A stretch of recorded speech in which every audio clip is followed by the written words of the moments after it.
Hi everyone, मैं robin आप सभी को फिर से एक बार वेलकम करता हूं हमारे इस प्लेटफॉर्म पे, जहां पर हम डिस्कशन कर रहे हैं एसएससी सीजीएल 2019 प्रीलिम्स के क्वांटिटेटिव एप्टीट्यूड के क्वेश्चंस का। पार्ट 1 में मैंने आपके साथ 1 से लेके 14 तक के क्वेश्चन का डिस्कशन किया। इस पार्ट में मैं 15 से लेके 25 तक के अपने इस डिस्कशन को कंप्लीट करूंगा। मेरे बारे में कुछ जानकारी। My name is robin. तो चलिए हम अपने सेशन को जल्दी से ख़त्म करते हैं। तो क्वेश्चन आपके सामने है, आपको दिया गया है x की value 4 cos a plus 5 sin a और y की वैल्यू है आपके पास 4 sin a plus 5 cos a। तो आपको बताना है x square plus y square. तो देखिए फॉर्मेट बहुत ही सीधा सा है, मैं एक बार लिख देता हूँ आपको समझाने के लिए कि भाई x की वैल्यू है आपके पास 4 cos a plus 5 sin a, ये चीज़ दी गई है। और y की वैल्यू आपको प्रोवाइडेड है 4 sin a minus 5 cos a। आपसे पूछा गया है x square plus y square. तो मैं क्या कर सकता हूँ, यहाँ पर पहली वाली इक्वेशन का स्क्वायर करके और दूसरी वाली इक्वेशन का स्क्वायर करके दोनों को सम कर दूंगा। लेकिन मेरे को यहाँ से डायरेक्टली चीज़ें लिखनी है। अब देखिए यहाँ पर जो वैल्यू है ये आपकी क्या है, 4 cos a plus 5 sin a। Coefficient आपके चेंज हो गए हैं साइन के चेंज होने के साथ साथ। तो आपको पता है कि भाई जब आप इसका स्क्वायर करेंगे और इसके बाद इसका स्क्वायर करेंगे तो यहाँ पर जो टर्म आएंगी आपकी ए बी वाली वो आपकी कैंसिल आउट हो जाएंगे इससे।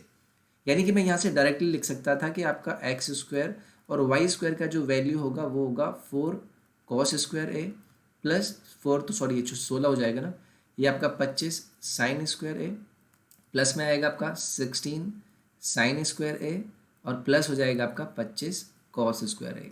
ये चीज़ आपको यहाँ से क्लियर होनी चाहिए थी, क्योंकि जो -2ab वाला टर्म आएगा ना वो दोनों का कट जाएगा। प्लस एक है दूसरा माइनस है, तो एक में प्लस आएगा दूसरे में माइनस आएगा, आपका वो कट जाएगा। वैल्यू क्या हो जाएगी, देखिए 16 टाइम cos स्क्वायर ए 16 टाइम्स साइन स्क्वायर ए। मैं 16 कॉमन लूँगा तो अंदर आपका cos स्क्वायर ए और साइन स्क्वायर ए बन के क्या दे देगा, 1 दे देगा। प्लस इसी तरीके से यहाँ से 25 हो गया, उसमें भी आपका अंदर साइन स्क्वायर ए cos स्क्वायर ए बन गया, वो भी 1 हो गया।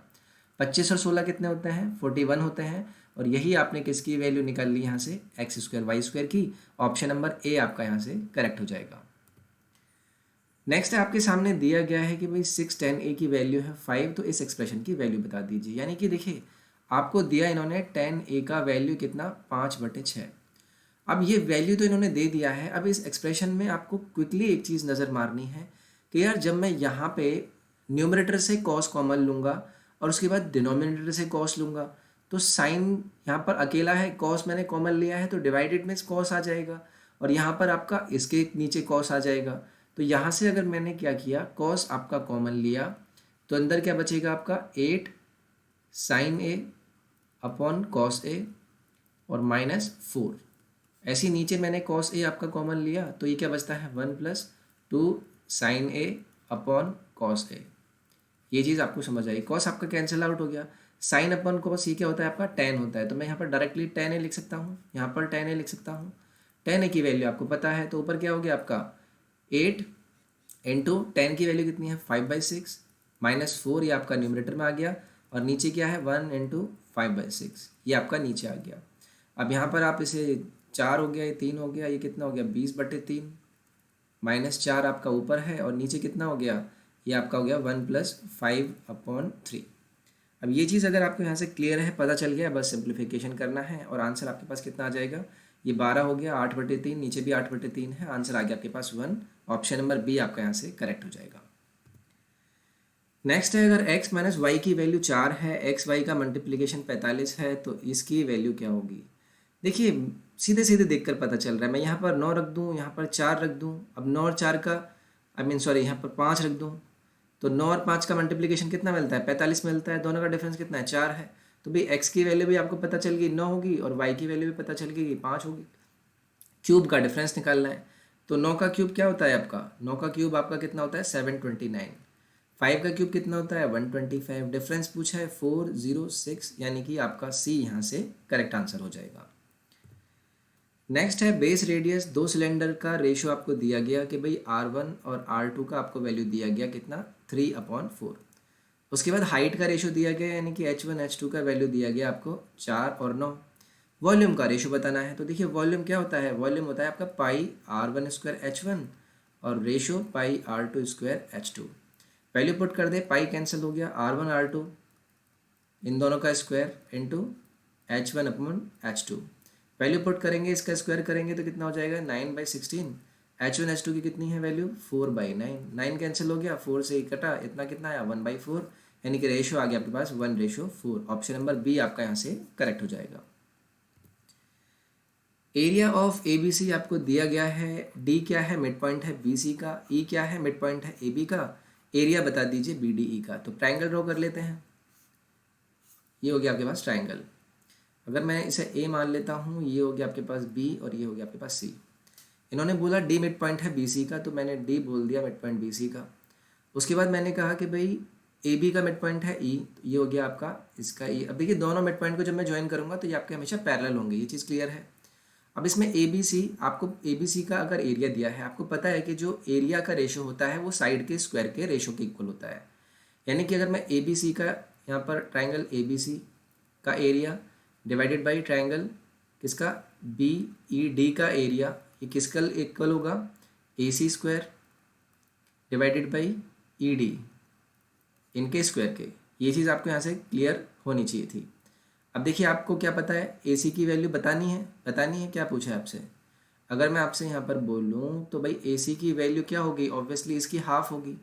इसकी हाफ होगी या नहीं होगी, तो आप क्या करेंगे, इसको लिख देंगे आप कि भाई A C will be equals to twice of E D. तो यहाँ से आपके पास इसकी वैल्यू कितनी है 44, नीचे की वैल्यू आपको बतानी है, एक्स मान लिया। ए सी क्या हो जाएगा आपका ट्वाइस ऑफ ई डी और नीचे आपका ई डी है। अब इसका स्क्वायर है, ये कैंसिल हो गया, यानी कि यहाँ से आपका क्या आ गया 44 divided by x equals to 4। अब ये 4 से कितना कट गया 11, यानी कि x की वैल्यू आ गई आपके पास 11, जो कि आपको ऑप्शन ए यहाँ से दे देगा। नेक्स्ट है a प्लस बी की वैल्यू 45 दी गई है, इस एक्सप्रेशन की वैल्यू बतानी है। उसमें आपको 10 दिख रहा है, तो 10 जो 0 होता है उसकी वैल्यू क्या होती है 0 होती है। मैं यहाँ पर किसी एक की वैल्यू 0 रख देता हूँ, दूसरे की 45 रख देता हूँ, सम 45 मिल जाएगा नहीं मिलेगा। तो ट्वाइस ऑफ 1 प्लस 10 0, उसके बाद 1 प्लस 10 45, 10 0 आपका 0 हो गया, 2 आ जाए इधर से, इधर 1 प्लस 1 आपका 2 हो गया, 2 इंटू 2 आपको कितना देगा 4। आपका ऑप्शन नंबर यहाँ से डी करेक्ट हो जाएगा। नेक्स्ट है दिया गया है एक्स वाई जी, 3 इंटीजर हैं, एक आपको दिया गया है एक्स प्लस वाई, दूसरा वाई प्लस जी, तीसरा जी प्लस एक्स का वैल्यू, इसका वैल्यू बताना है। तो देखिए जब आप इन तीनों को सम करेंगे तो आपके पास क्या बन जाएगा 2 time X plus Y plus Z बन जाएगा, नहीं बन जाएगा। इसका सम किसके इक्वल हो गया यहाँ से, इसका सम हो गया आपका 38 के इक्वल। तो यहाँ से आपने x प्लस वाई प्लस जी की वैल्यू निकाल दी, कितना हो गया ये आपका 17 हो गया, 17 नहीं कितना हो गया ये 19 हो गया। अगर ये 19 हो गया है तो आप बाकी की वैल्यू निकाल सकते हैं, यहाँ से पता चल जाएगा कि भाई जी की वैल्यू कितनी आ गई, 19 में से 8 माइनस कर दीजिए 11 आ गई। उसके बाद यहाँ से x की वैल्यू आ जाएगी, 19 में से 13 माइनस कर दीजिए कितना आ गया 6 आ गया। उसके बाद y की वैल्यू आ जाएगी, आप 19 में से 17 माइनस कर दीजिए 2 आ गई। अब इसकी वैल्यू पूछी है तो x क्या है आपका 6, 6 का स्क्वायर कितना होगा 36, नीचे क्या है y इंटू जी, तो y इंटू जी करेंगे 22 आ गया। आंसर आ गया आपके पास 18 और 11, यही आपका ऑप्शन नंबर बी यहाँ से करेक्ट कर देगा। तो अब आते हैं आपके डीआई के क्वेश्चन। तो ये आपको क्या दिया गया है, एक नंबर दिया गया है 1000 में है, 5 डिफरेंट मॉडल हैं कार के ABCDE हैं, 12 से लेके 17 तक की प्रोडक्शन आपको यहाँ पर दी है। तो चलिए अब क्वेश्चन देखते हैं। क्वेश्चन में आपसे पूछा है कि भाई in 2013 and 2014 are put together which type of car constitute exactly 25% of the total number of cars produced in those 2 years। तो देखिए 13-14 की बात की है, अब मैं 13 की बात करता हूँ 14 की बात करता हूँ, 130 और 170 कितना मिला के हुआ, ये हुआ आपका 300। अब 300 का 25% आपसे पूछा है, यानी कि 1/4, 1/4 करूँगा तो 75 आ जाएगा। अब दोनों में से कौन सी कार का मिला के 75 मिल रहा है, ये 75 नहीं है, ये दोनों का भी सम 75 नहीं है, ये भी 75 नहीं है, लेकिन 40 और 35 का सम 75 है, यानी कि डी आपका कार हो जाएगी और यही आपका क्या होगा करेक्ट आंसर भी होगा। नेक्स्ट क्वेश्चन है in the year 2015 which type of car constitute exactly 20% of the total number of car produced that year.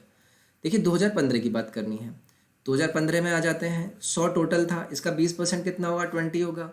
20 कौन से कार के द्वारा है, ई के द्वारा, तो यहाँ पर आपका आंसर हो जाएगा ई और ऑप्शन नंबर हो गया आपके पास यहाँ से 4th करेक्ट। नेक्स्ट देखते हैं the percentage increase in the total cars 2016 और 2012 की तुलना में अगर आप करके बताएं। तो देखिए 2012 और 2016 की टोटल कार की बात करेंगे, यहाँ पर 120 है, यहाँ पर 180। कितने का इंक्रीज़ हुआ? +60 का। किस पर देखेंगे? 120 पर देखेंगे। तो ये कितना होगा? 1/2। 1/2 कितना परसेंटेज होता है? 50%, यानी कि 50% का आपका इंक्रीज़ हुआ। ऑप्शन नंबर बी आपका यहाँ से करेक्ट हो जाएगा। नेक्स्ट है the percentage decrease in the production of which type of car in 2017 with respect to 2016 was the maximum 16-17 में कंपेयर कराना है और देखना है कि भाई कौन से में सबसे ज़्यादा क्या हुआ आपका डिक्रीज़ हुआ, विच डिक्रीज, परसेंटेज डिक्रीज। तो देखिए एक ही बात करूँ, 36 से कितना हो गया? 12। 36 से 12 हो गया, डिफरेंस कितने का आया? ये 24 का। किस से? 36 पे। तो ये परसेंटेज कितना हो गया? 2, 3, तो ये हो गया आपके पास 66.67। ये आपका ए में आया। उसके बाद बी की बात करूँ, पहले 12 था, ये 18 हो गया, तो बढ़ा है तो घटा है ही नहीं, बी लेंगे ही नहीं। उसके बाद 44 से हो गया आपका 40, यानी कि 4 का कम हुआ किस पे? 44 पे। 1/11 की वैल्यू कितनी होती है? 9.09 समथिंग, तो ये आपका सी हो गया।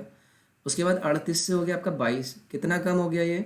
8 और 8 16, और उसके बाद 38 आपका इधर आया, ये आपका कितना हो गया? 19 हो गया, ये आपका 8 हो गया। तो 19 8 करूँगा, ये लगभग कितना आएगा? ये आपका 42 आ जाएगा। उसके बाद 50 28 का देखता हूँ, तो कितना कम हुआ आपका यहाँ से? 22 किस पर? 25 पर, तो ये आपका 44 हो गया। तो सबसे ज़्यादा डिक्रीज़ कितना हुआ है? ए में डिक्रीज़ हुआ है 66.67। तो यानी कि यहाँ से आपका करेक्ट आंसर क्या हो जाएगा? करेक्ट आंसर हो जाएगा आपका कौन सा? ए। तो यहाँ पर बी आपका करेक्ट आंसर होगा।